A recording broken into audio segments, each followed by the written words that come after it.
This week's Parsha VaYigash picks up the story from last week's cliffhanger. Last week's Parsha ended with the brothers returning to Yosef's palace to pursue Binyamin's freedom. Upon entering the palace, Yehuda, representing the brothers, approached Yosef to argue the case. The Torah describes the scene in the very first verse. VaYigash elav Yehuda. Yehuda approached him, meaning Yosef. Vayomer bi Adoni, and said, "Please, my master. Yidaber na avdacha davar ba'aznei Adoni.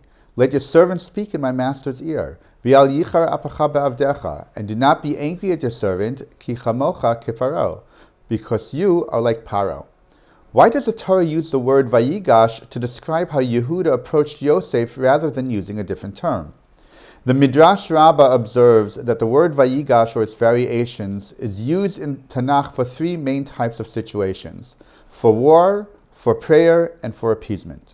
The Midrash Rabbah thus interprets that Yehuda was intimating to Yosef that he was ready for all three scenarios in order to get back Binyamin. First, I will start with appeasement, flattering Yosef, saying that he is similar to Paro. Then I will pray, or in this case argue, for Binyamin's freedom. And finally, if necessary, I am ready to go to war. I'm not sure that Yehuda and his brothers were gearing up for a war or even a physical confrontation with Yosef and the Egyptian army.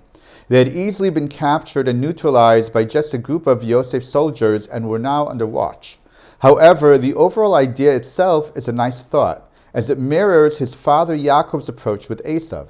It showed that Yehuda had learned his father's lessons and tactics well, and how to put them into practice even at a moment's notice. Interestingly to note, if we follow this interpretation, for both Yaakov and Yehuda, a reconciliation occurred with their adversary without even needing to go to war. The Dvar Hamor comments similarly to the Midrash Rabbah and says that Yehuda's approach to Yosef was not just for physically coming close, but for girding his loins and getting the courage to forcibly speak with someone who was as powerful as Paro, which was not an easy task. The Torah remarks that the word VaYigash is usually used to indicate someone not just addressing another, but physically coming close. The Dvar Hamor, in an alternative comment to what he said before, says that Yehuda wanted to speak as privately as possible to Yosef so as not to upset Yosef's court. Putting these two ideas together, we can better understand what was going on in Yosef's house. Yehuda wanted to not just approach Yosef as close as possible, but he wanted to say it in Yosef's ear. Meaning, on the one hand, Yehuda would be keeping this conversation private, but on the other hand, Yehuda would also be in extremely close proximity to Yosef. Being so close meant that Yosef could be in physical danger from Yehuda. So Yehuda was assuring him, "Do not be angry. I mean you no harm. You are like Paro."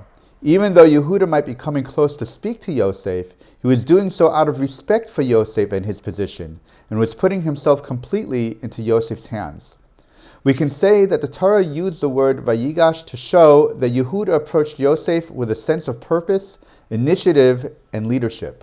Moreover, it was specifically because Yehuda approached Yosef in this way that the family reconciliation was able to come about and allow God's plan for Israel to begin to unfold.